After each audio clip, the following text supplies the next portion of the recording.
I want to outline some of the consequences for me as far as having been with somebody who's a long term victim of sexual assault. My spouse was so indoctrinated into being an ongoing victim of sexual assault and incest that she was using drugs without my knowledge or consent vaginally. We would have relations, and I would get high on liquid opiates from having sexual relations with her. I didn't know that she was using the drugs, so I didn't know that I was addicted to anything. I just knew that I felt unusually good after sex.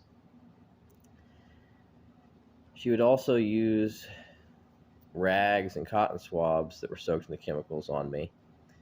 I placed them over my nose and my mouth as I slept. On one such occasion, she cut my face. I've mentioned this in other videos.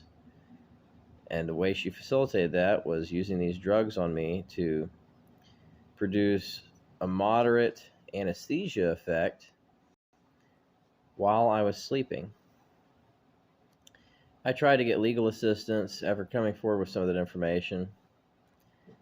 I had a child who ended up in the hospital because of a chemical attack by the person who had been victimizing her for more than a decade and a half at the very least.